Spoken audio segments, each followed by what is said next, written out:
कभी कभी हम रिश्तों का ख्याल नहीं रखते और इसी वजह से बहुत नुकसान उठाते हैं। और रिश्ते की एक लकीर होती है, और अगर इंसान इस लकीर को पार कर जाए तो वो रिश्ता उसके लिए पाप बन जाता है। मेरे साथ भी कुछ ऐसा ही हुआ था। मैं एक रिश्ते में अपनी हद पार कर गई थी और इसीलिए बर्बादी मेरा नसीब बन गई थी। जो कुछ मुझमें पर गुजर चुकी थी वो मेरे लिए भुलाना बहुत मुश्किल था। पिछले कुछ दिनों से मेरा सर दर्द से फट रहा था और कोई गोली असर नहीं कर रही थी। मेरी रात की नींद ना होने के बराबर थी। मैं सारी रात जगती और घर में यहाँ से वहाँ घूमती रहती या फिर अपने बिस्तर पर ही सब कर लेती। मुझे दीवाना कर गई थी, इसलिए मेरे सर में दर्द होने लगता।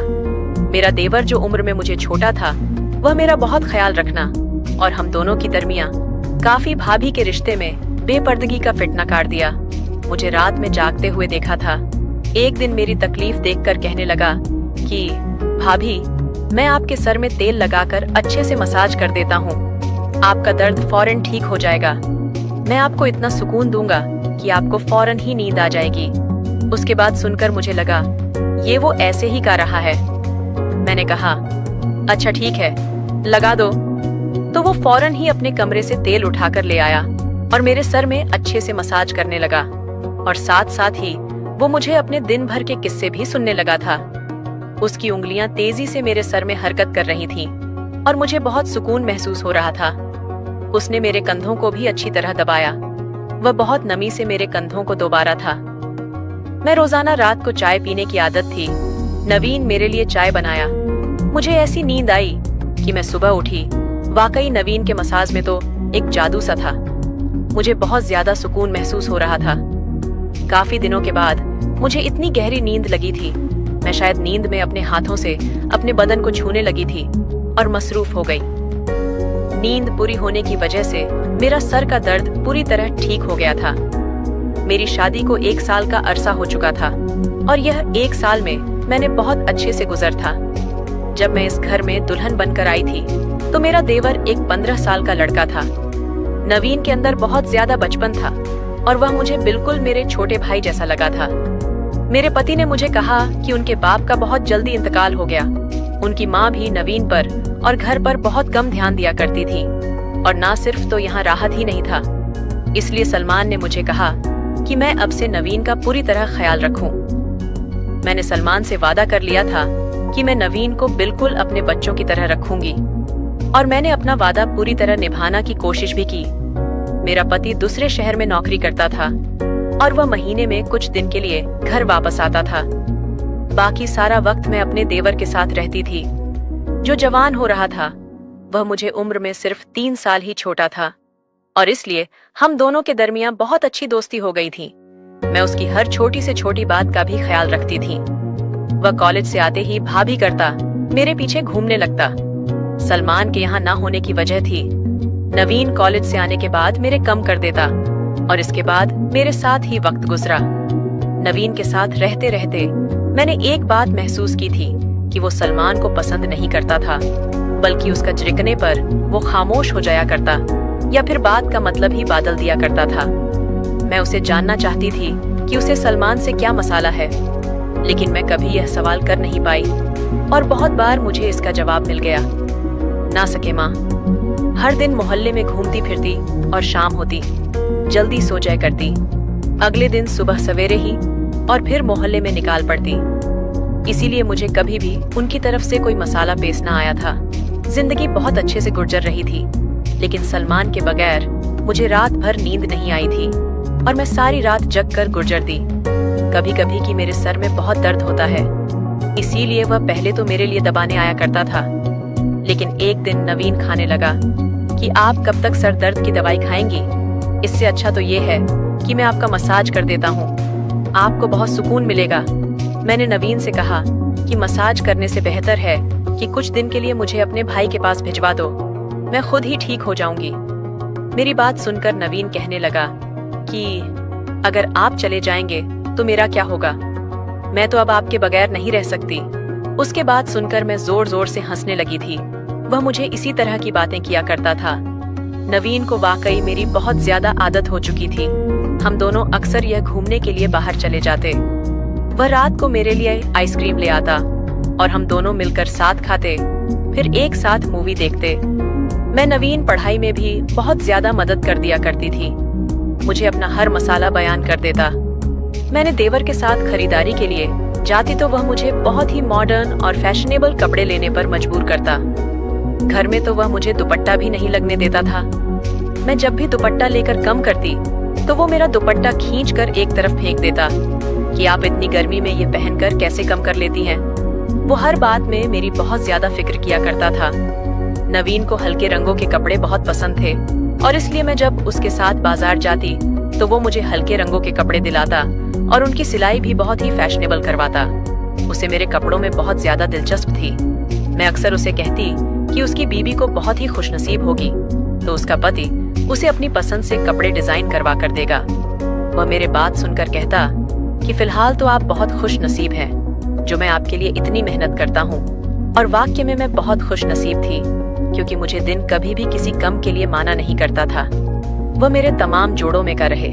डिजाइन बाबत बड़ी बड़ी चौपन व जीन्स अक्सर मेरी कमर तक झांकने लगती और कमीज इतनी कस होती कि कभी कभी मुझे सांस लेना भी दिक्कत महसूस होता। लेकिन नवीन को ऐसे कपड़े बहुत पसंद थे। मैं उसे अपने बच्चों की तरह रखती थी, इसलिए कभी भी उसके पसंद का जोड़ा पहनने के लिए माना नहीं किया। हल्के गुलाबी रंग का जोड़ा पहने। एक दिन मैं बच्ची खाने में कम कर रही थी। घर में बहुत ही थी और मेरा पूरा जिस्म पसीना पसीना हो रहा था। मैं दुपट्टे के बिना जल्दी जल्दी खाना पकाने लगी कि जब अचानक ही पीछे से चला आया, मुझे देखकर कहने लगा कि आज तो आप बहुत हॉट लग रही हो। उसके इस बात से मुझे बहुत शर्म आती थी और जल्दी से अपना दुपट्टा ढूंढने लगी। कहने लगा कि भाभी, मैं तो मजाक कर रहा था, आप आराम से अपना कम करें। और वह किचन से निकाल कर चला गया।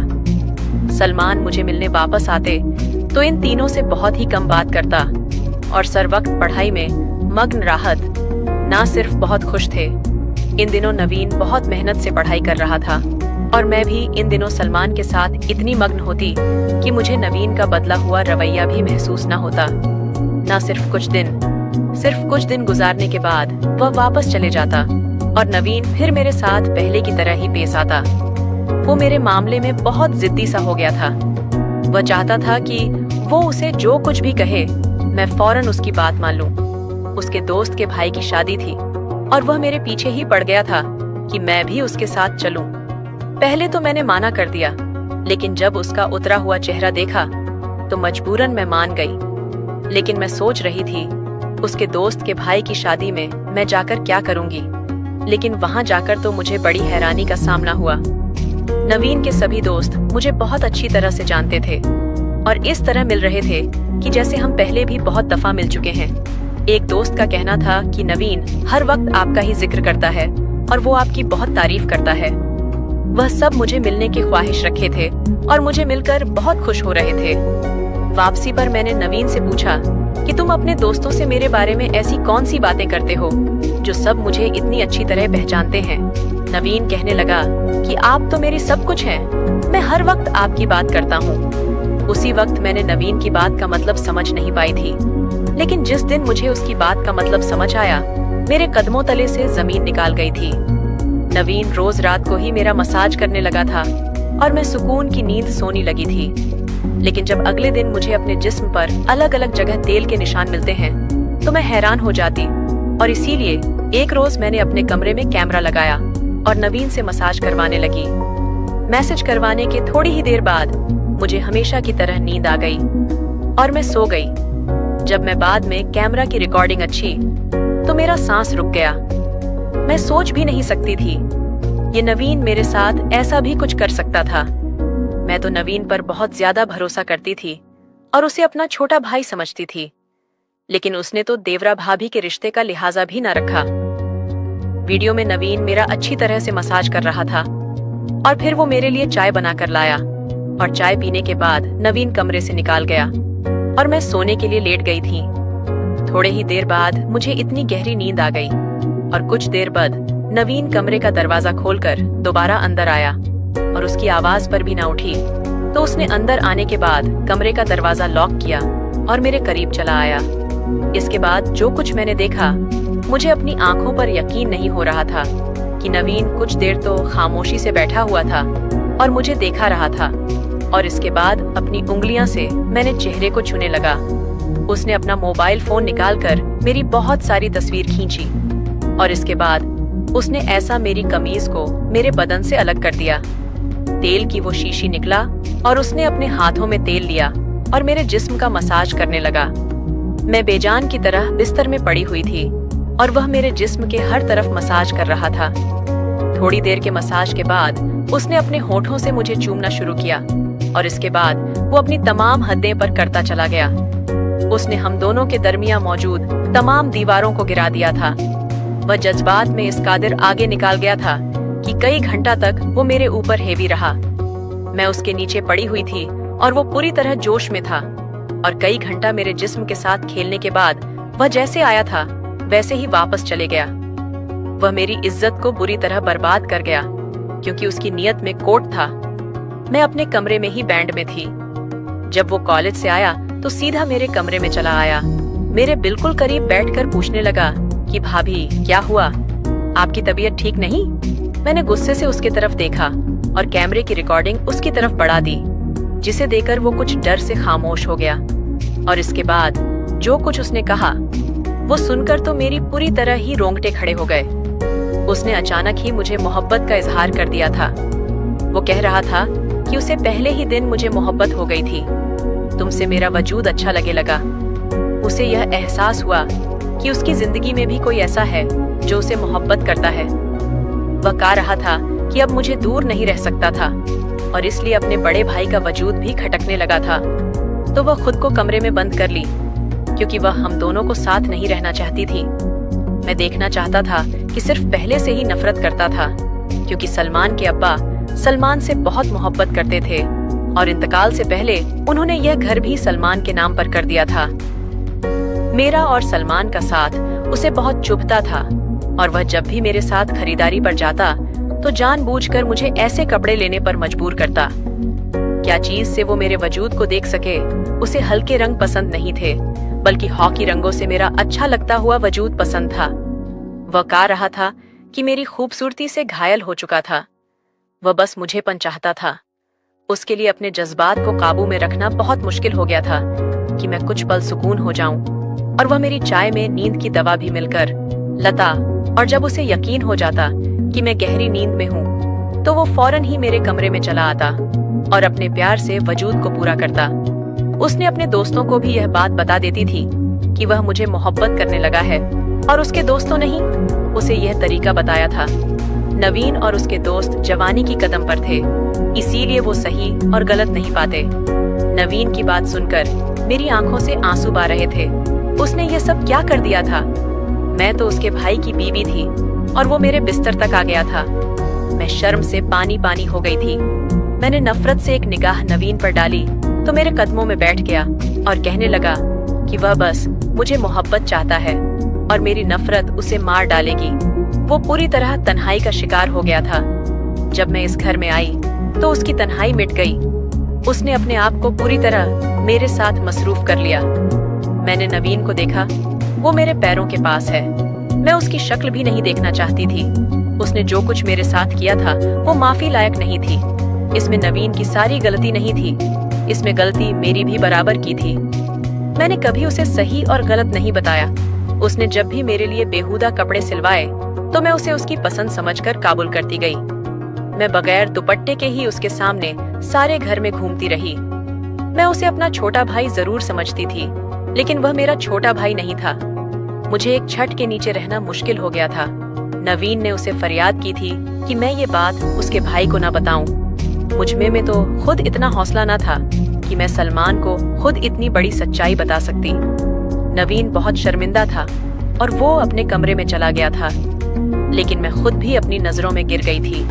मैंने फौरन सलमान को फोन मिलाया और उनसे कहा कि अब मैं उनके बगैर नहीं रह सकती। तो वह खुद वापस आ गया और मुझे अपने साथ ले गया। मैं नवीन का शक्ल भी नहीं देखना चाहती थी, और जो कुछ हो चुका था मैं उसे पूरी तरह भूल जाना चाहती थी। कभी कभी हम बहुत सी चीजों को बहुत छोटा समझ लेते हैं, लेकिन वह इतनी छोटी नहीं होती। मुझे अपने दुपट्टे कीमती होने का एहसास आज हुआ था, जब मैं लूट चुकी थी। न अगर आपको हमारी वीडियो पसंद आई है तो लाइक जरूर कीजिए और ऐसे ही मैसेज वीडियो देखने के लिए हमारे चैनल को सब्सक्राइब कर लीजिए।